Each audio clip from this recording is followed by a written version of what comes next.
L'emploi des jeunes a toujours été une priorité pour les autorités sénégalaises. Chaque structure apporte sa contribution. L'ANIDA n'est pas un reste. À ce jour, l'agence a créé plus de 156 emplois directs et 1500 emplois indirects au niveau des fermes réalisées, notamment Djilakh, Morolon, Tivaouane Peulh, Agababou et Darou Ndoye. L'émergence de véritables entrepreneurs agricoles, avec un accroissement sensible des revenus dans toutes les filières et la création de milliers d'emplois, sont autant d'atouts qui permettent au Sénégal de continuer à réduire significativement ses importations de produits alimentaires et de se positionner progressivement sur les chaînes de valeur mondiales avec une offre diversifiée et de qualité. ANIDA, Agence nationale d'insertion et de développement agricole, PASA Lumacaf, PN Biogaz Sénégal, ñoo leen di may seen télé-réalité Ferme Factory.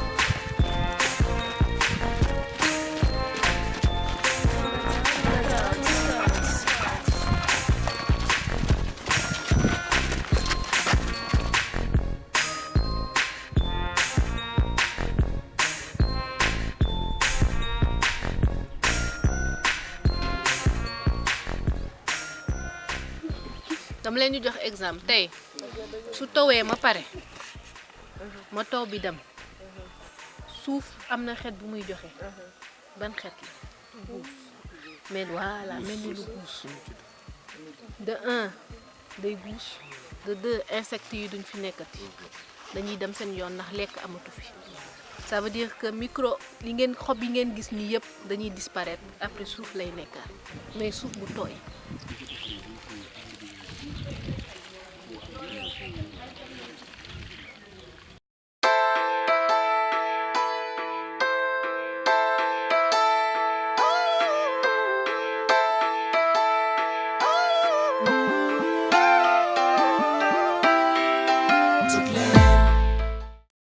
Yaa ngi koy yëg.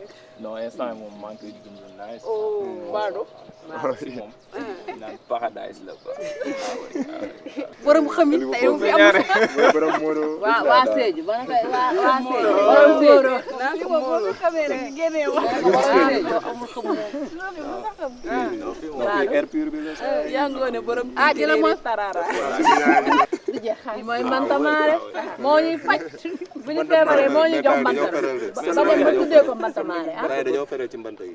ay kay feral lañu. sama gars bon lu métti non neex rek lay mujjee quoi.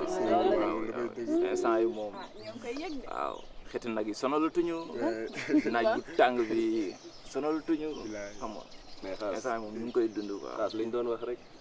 saa yi loo liggéey rek dañ la koy fay. effectivement yéen a ngi fàttaliku moment volontaire yi. woo pop taroon na trop lu nekk gis nañ ko fi ay délire ay dem toog sa rakk ay màggal gaa ngi nii man Baye Fall doomu Touba. daaleeg jaani ah.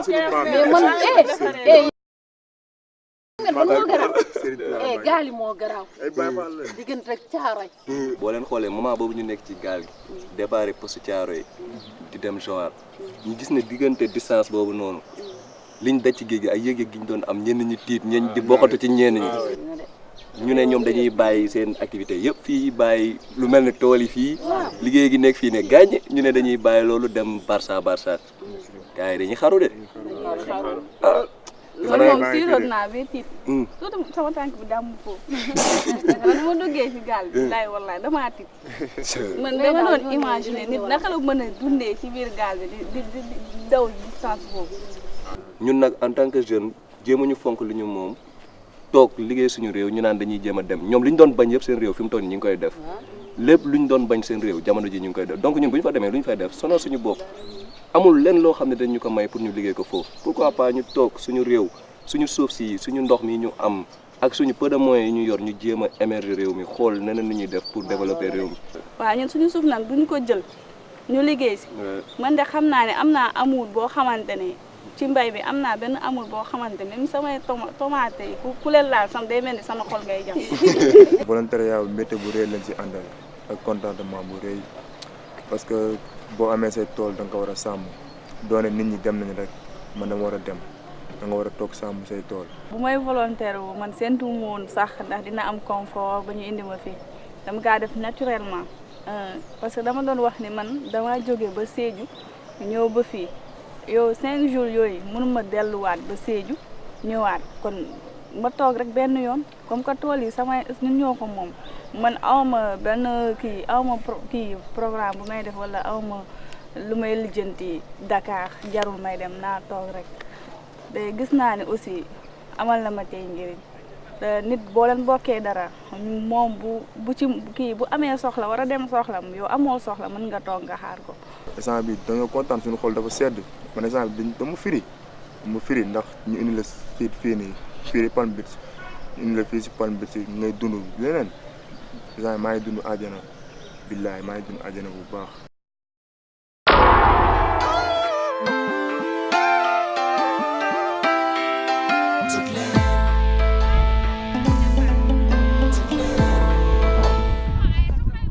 bi mooy suñu premier repiquage tomate waaw repiquage tomate moom la ñuy def léegi dañuy dindi kii bi déplacé ko def ko ci bouette.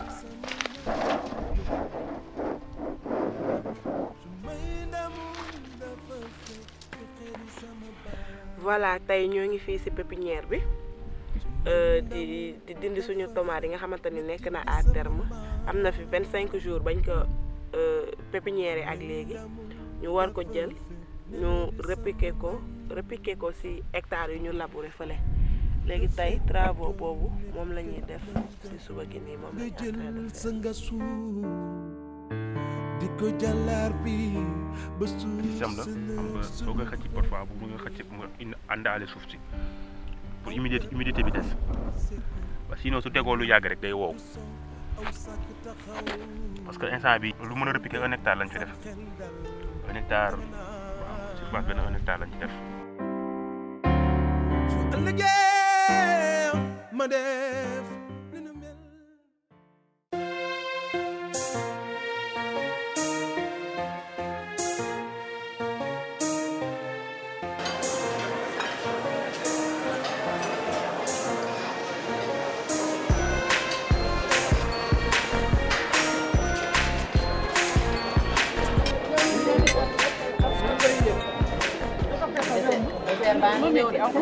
lu ñëw dinaa ko dóor mu daam dinaa def le tout bay bokk ci confort yi. waaw jar na ko de. neex na de. waaw kaay leen añ. waaw maa ngi ñëw sant si lii de. jàmm ngi nii ceeb bi de ceeb bi neex na trop. semaine bi yëpp du ma lekk ceeb. bu baax bi rek. kon bu jëree ñu gën a góorgóorlu def yeneen effort pour ñu waat. incha allah dal jàmm ne temps bi nii. jar na ko de. jar na ko jar na liggéey ba dee. jar na jëriñ. jar na moos ba moos bi dam. ak Serigne Touba Mbaye.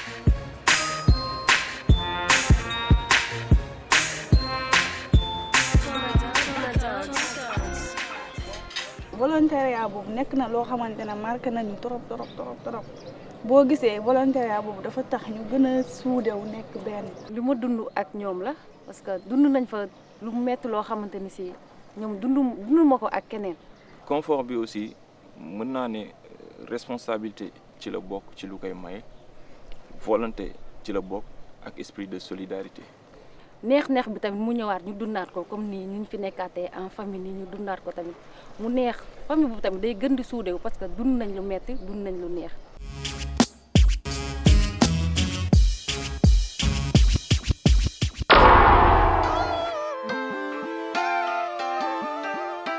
dañuy def suñu planification par rapport ak pépinière bi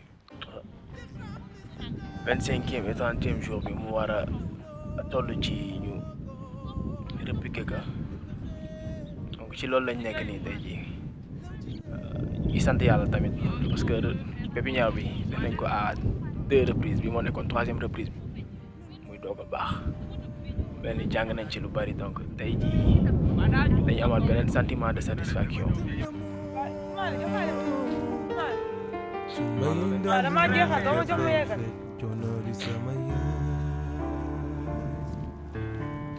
bain d'amour de feu.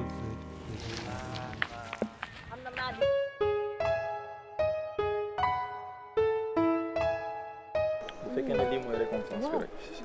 man xoolal su ma delloo nii dootuma ñëw ba keroog kii bi di jeex ma xam ne dama am confort 1 mois ma ñëw toog fii ñëw dallu biir Palm waaw Beach changé teint jaar na ko ma xaw a jàpp tuuti sax mbaadu waaw mais fii àjjana ju ndaw la laa lay wax ni lu leer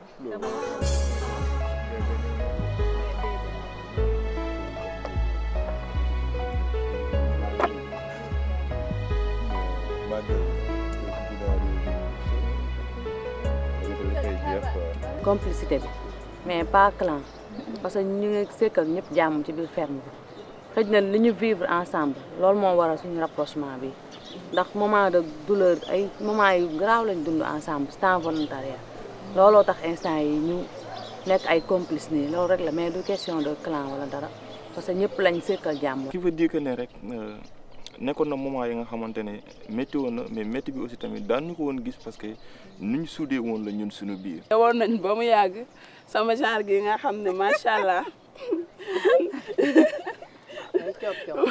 macha allah moom dañoo bëgg lekk mu leen ba benn instant lekk gi xawoon a manqué ñu doon dugg ci village yi di nuyoo ñu jox cere lu ci mel ni gerte. lu ci mel ni ay bisaab ak consort buñ ñëwee togg xale góor yi toog xaar ñu togg buñ demee ñëw togg jox leen ñu lekk le soir ñu jéem a lijjanti cere ji ñu jox meew ci séeréer yi kii lekk le matin bu ñu xëyee dem ut suñu cere bi desoon ñu utaat meew def ci lekk des fois buñ dajalaatoo ba am benn 500 dem jënd saaku faga daga ñëw lonk jël kaat yi lekk mu des 6 ñu lonk ko fenn foo xam ne ni ngelaw bi du ko laal léegi le lendemain ñu xëyaat jëlaat beneen 4 lekk bu le surlendemain 2 yi desoon ñu dagg ko 3 ku nekk jël li nga ci am te bu ñu paree dañuy dugg ci tool bi ak fierté mu nekk loo xam ne ni lu ma neex la man surtout man parce que genre yu mel noonu man musuma koo dund xalaatuma woon ni dinaa ko dund su ma demee ba dund ko ma jël ko ak philosophie pour une première fois je me dis que ni ci àdduna il faut jamais dire jamais.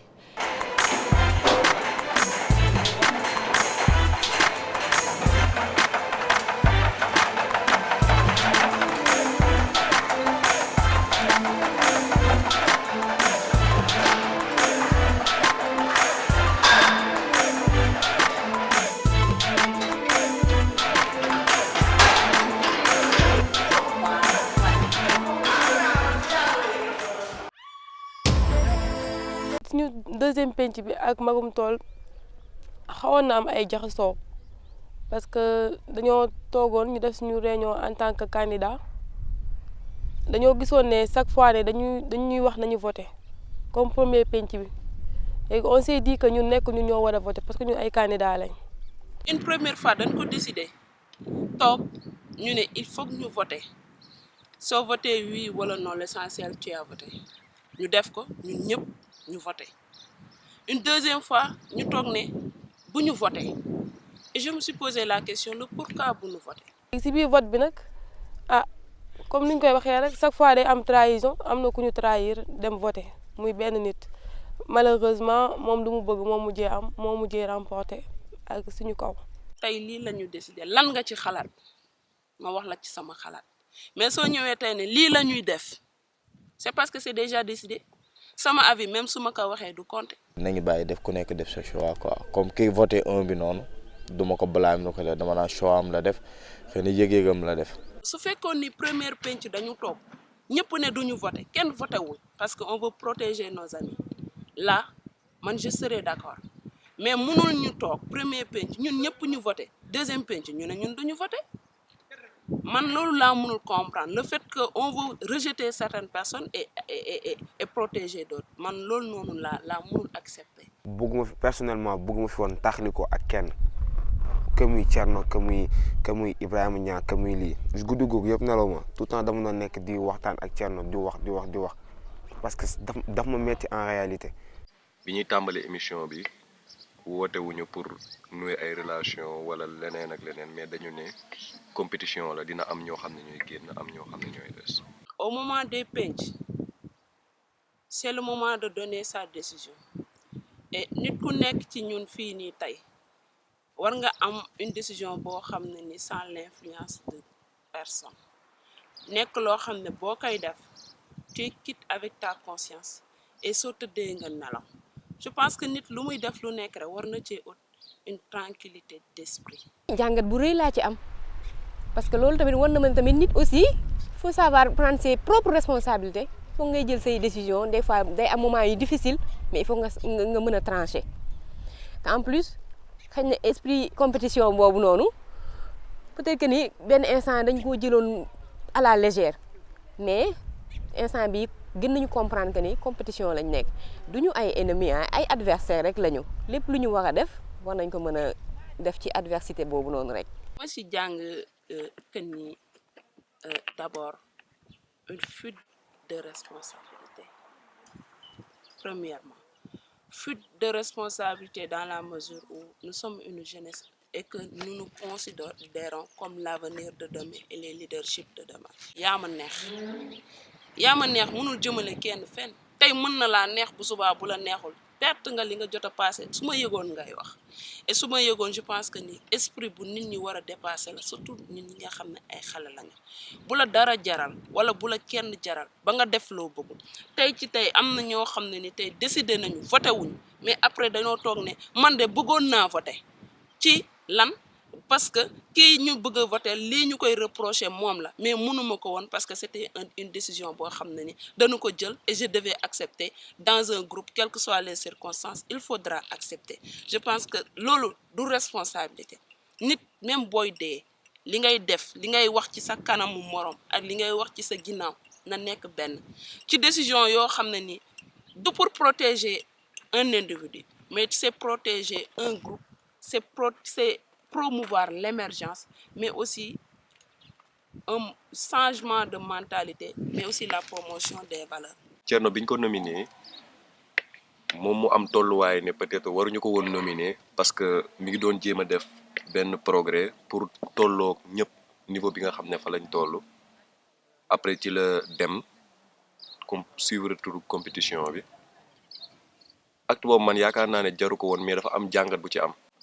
parce que da ngay gis ne tolluwaayam moo ko may loolu te nit ñi yàlla dafa bind yemalewul ku mel ni Ibrahima gis nañ ne bi acte bi amee éliminé nañ ko mais dafa toog na passé ak nit ñi journée bi kooku nga xam ne esprit de grandeur am ak li mu dund ci àdduna bi ak éducation peut-être moo ko may loolu noonu. lépp loo gis disponibilité fa mu nekk fa parce que tamit jiital nit koo xam ne moo war a yor doxal affaire bi te du fa nekk tout le temps loolu pour man tamit amul benn sens. maa ngi féliciter Ibrahima jàmbaar la te nit boo xamante ne rusloo wuñu daal mais Thierno lu mu def moom wax dëgg fa yàlla daf ñoo rusloo. am naa conscience lu tax ñu nominé ma ndax dañoo ni teel teew takku le fait que mun naa takku mun naa teel waaye le fait que teewuma lu bari loolu tamit di ci joué say morom di liggéey yow nga nekk say liggéey yeneen liggéey tamit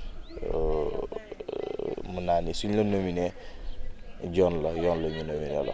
Thierno ni mu doxalee bu doon man la du ma ko def parce que man damay ne rafetu. loolu du woon yoon parce que mënoon na def mu gën a rafet génnam fii rafet parce que tey même bu siggee moom pour mu xool ni dina métti parce que ni mu doxalee du waru ko woon doxalee. tey dafa nekk journée bu important si sunu aventure bii nii puisque depuis ñoo ngi si pépinière bi tey lañ soogaay pare pépinière bu ñu waxee généralement ba commencé repiquer commencé nañ si suba benn zéro ñoo ngi en terme 4 ans wala 8 ans moo dese donc satisfaction la nekk bu mag si ñun tey ñu taxawee nii si repiquage bi. ñoo ngi repiquer tomate dañuy repiquer si 0,50 bi ñaari hectares yëpp tomate la war nekk mais dañuy débuter ñaari 0,50 yi repiquer leen en attendant yeneen pépinières yi di pare ñu continuer li si des. am nañ si njort bu rafet te ñu ngi si yaakaar bu nga di yaakaar yooyu noonu yu ponkal yooyu noonu. Cheikhou Tidiane ndax dañ si daj quoi dañ si daj yaakaar na ni moom yàlla dana si teg loxoom.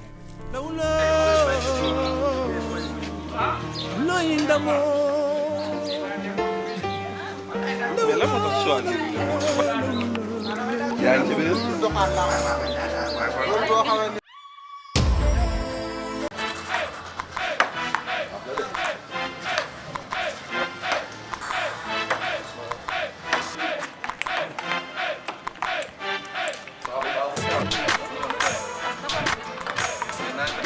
magal bi moom daa am lu ma ci marqué comme ni ma ko waxee Baye Fall ak Soumaré marqué woon nañ trop ci magal bi parce que ñoom dañoo waxoon dañuy dem. depuis très longtemps chaque fois magal bu amoon dama daan dem donc cette fois-ci mu fekkoon ma ci biir ferme bi fekkoon ñu aussi benn situation boo xam ne ñu ngi woon ci volontaire ñi fa nekkoon bëriwul te situation yi compliqué woon na trop mais ma ne woon daal magal gi moom dama ko raté comme ni ma ko daan defee parce que dogu woon naa sax.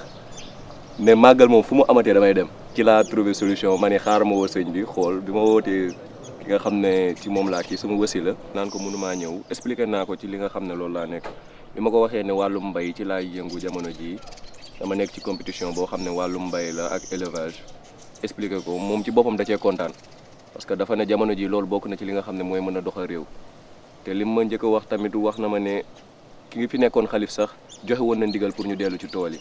jour màggal ay Baye Fall lañ dañoo mag Soumaré ak Xaasim dañoo dem Guéniène jël suñu koom-koom jaayante màggal gi ak lu ñu jotoon a am jaayanteel màggal gi lépp jënd suñuy boisson jënd suñuy ginaar ñoom xadi jot ñoom ami dem yaa ngoone jënd suñuy ginaar yu baax ñëw beneen màggal suñu màggal Serigne Touba màggal gi foo ko defee fu mu la fekk mën koo màggalee foofu.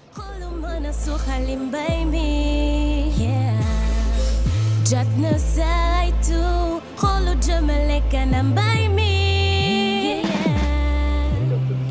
na ñépp jóg te mu gaaw góor jigéen mag ak ndaw mbay mi mooy jëmale réew mi kanam ay ca let's go nañu gëm suñu bopp tikkee da lay def baykat bule moo la mën a am loo mbokk ak bele ceeb ak i dugub li mu daj ci tool yi gestul xam ko balaa ngay wut fourchette ak i kudu consommé local la foog ñëpp ñam ko ngir muy jiitu di baañe di mujj koom-koom bii la ñu war a jiital am ko musal ko si sal lii rek njugub wax dëgg neexul amu leen morom talu leen sax noppal seen yaram borom xiif raf loo ngeen maram te li ngeen si mën a am matu leen juróom tokkaar ndax li mu bay dina jaram di ñu dundal kon bëlbeeg juróom bu cin yëpp neexee yéen ko xorom te baykat bu ne mérite na am ndaraan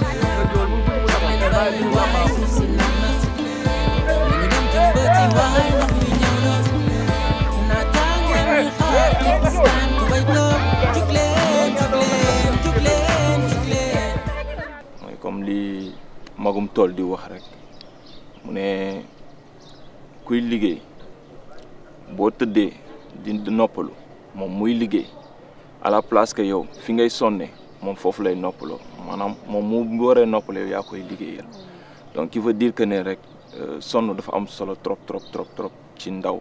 ñàkk jëriñu rek te xam naa ni moom ñàkk jëriñu la ñuy wax dëgg la moom ndax nit moom loo ñàkk rek loolu ngay am gis nañ ko daal. waaw dama ne waaw pour ñu defar moom massage pour sama yaram bi waaw kii téye li mu doon téye ngoos yi ak kii bi suuf bi xam nga foofu ñoom seen ndox bi day xar tànk sama tànk yi ak sama yaram bi yëpp a yàq woon mais daal moo ñëwee ñu defaral ma daal moom macha allah xam naa ne sama yaram bi karaw yi si nekkoon yëpp ngi commencé waat nooyi waaw ma changé waat amaat beneen tey maa ngi mel ni su ma ñëwee suñu kër ma mel ni ku jógee États-Unis sax. teew takku Verbe Factory teew takku.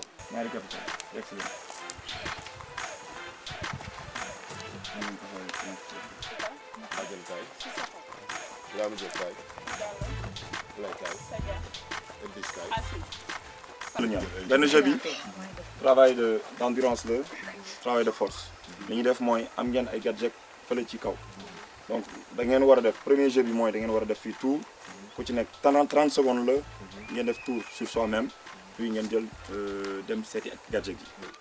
comprendre parce que deuxième bi dafa la comprendre loolu yombul mais show yombul parce que ñaari ñi am plaisir waaw kii nga boole ko ci moom wala moom ñoom ñaar ñu jàppoo ko di daw parce que kaso bi jàpp jeu itam bokk la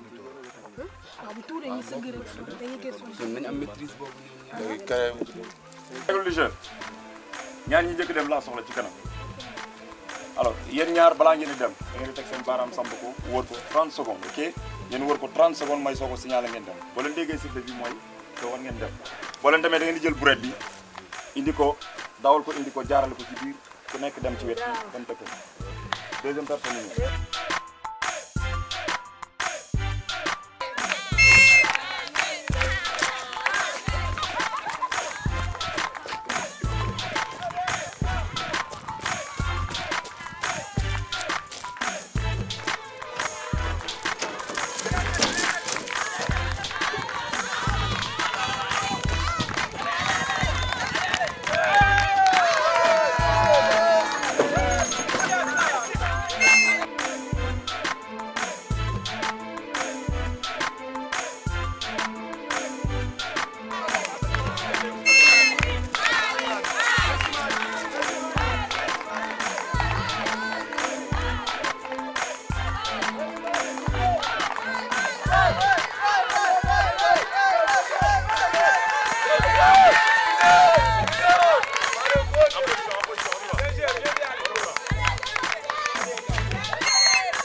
ñaari fii ñaari fële nga tolloo mu stable nank rek indi samay bos ni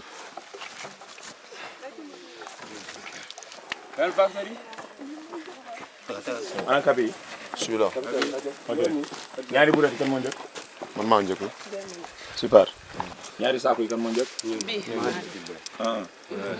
loolu leer na arrosoir yi tamit dañuy xool kan moo ëpp dox ci bët ñaari la ñoo ëpp ñaari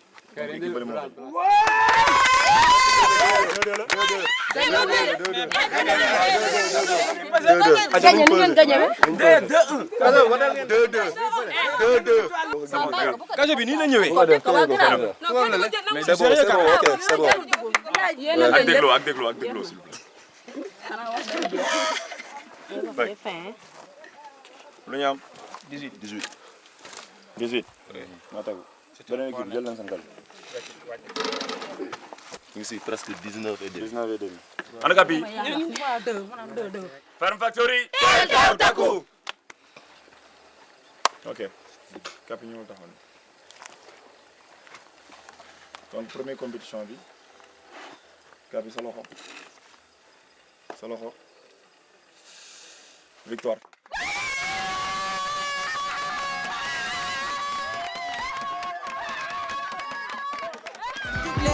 ñu gaañu gi leer yi jubli ci mbay mi mooy Sénégal jugal def ci sa doole gëm naa ne réew mi dana teew takku.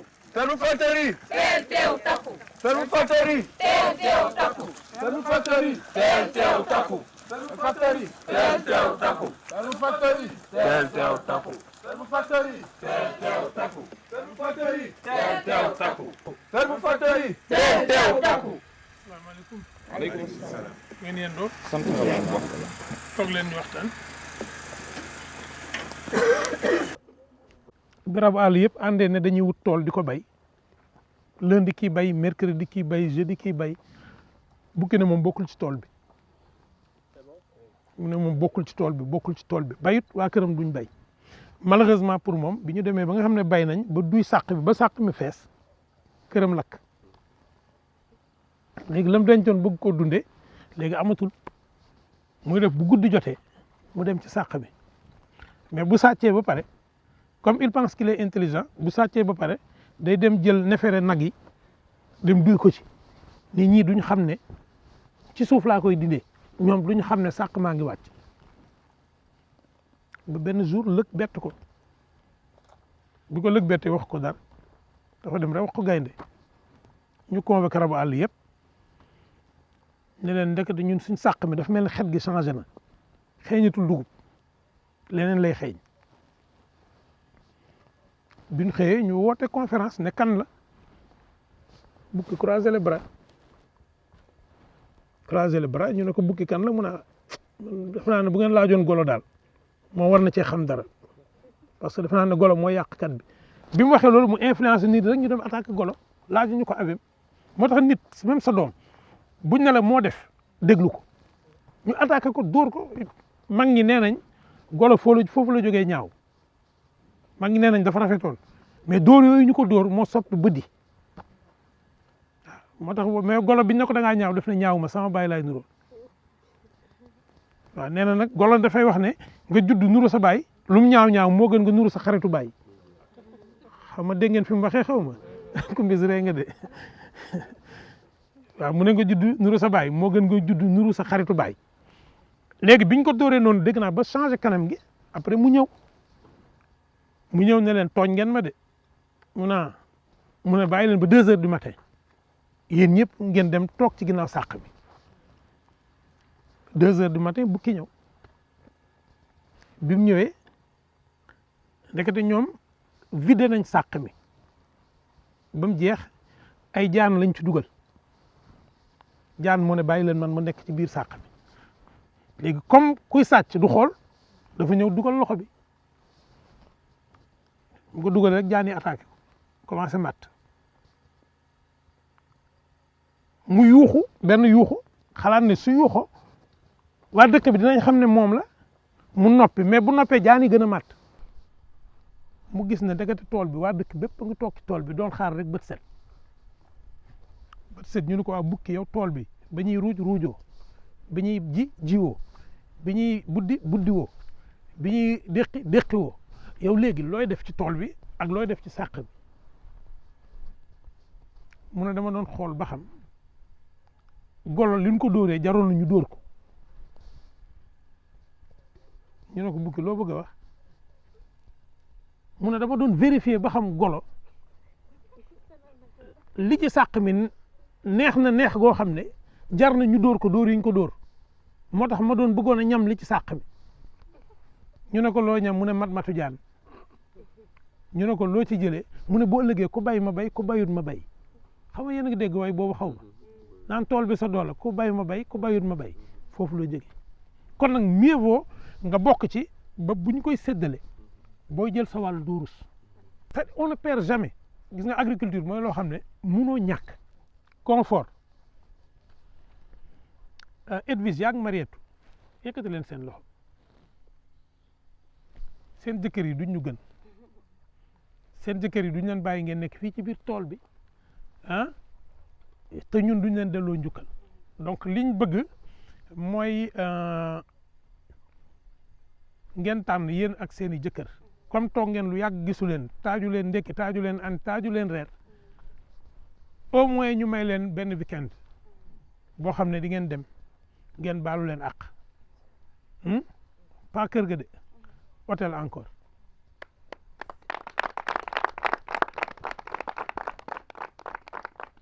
li tax aussi ñu jox leen confort bi mooy vraiment bàjjan toujours mi ngi ci service su ñëpp toujours mi ngi jóg pour ñëpp am jàmm nekk ci service su ñëpp Edwige la même chose ku feebar Edwige ku soj Edwige kuy tappale ne ku mbis Edwige léegi nag li ñu waxoon la ñuy waxaat kenn mooy génn tey mais ñett ñoo am benn tànk ci biir benn tànk ci bitti pour disponibilité même chose jot gi tous les jours bu ngeen duggee xam nañ heure bi ngeen dugg heure bi ngeen génn bis bi ngeen dugg bis bi ngeen génn bu ngeen paree dañ koy totaliser xam ku ne sa temps de présence léegi ñett ñooñu kenn rek mooy dem Aïcha Dia Aïssatou Diaw Laye Diallo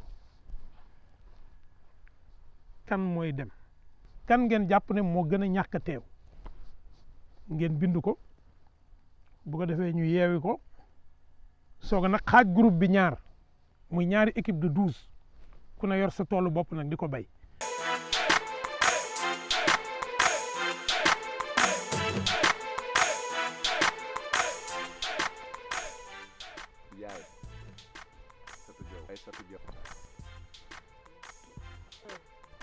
Aïcha.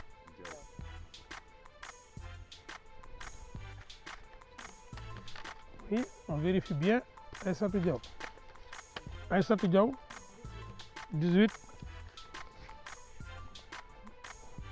Bàjjen kaay fii. dañuy tànn ñaari équipe. Aïcha. Madi. Bis.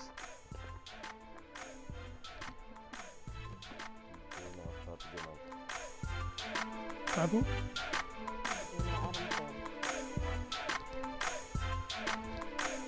Adama kam bett ko gisuma la tey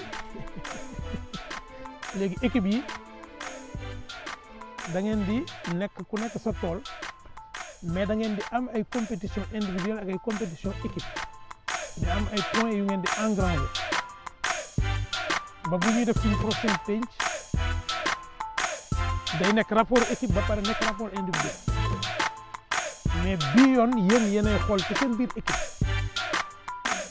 kan moo leen bëgg a tànn waxuma kan moo bëgg a liggéey mais kan moo bëgg a tànnee liggéey donc am ngeen capitaine ci biir liggéey bi aussi su ngeen gisee koo xam ne yéex na wala yéexul war ngeen mën a wax ak moom. Ferme Factory. Ferme Factory. mais Soumaré nga bëgg bii nga wéppal ko soxna Aïssatou Diaw fële ba mu xam ne dem na. mais suñu xel mi ngi ci moom sa lumière ne sera jamais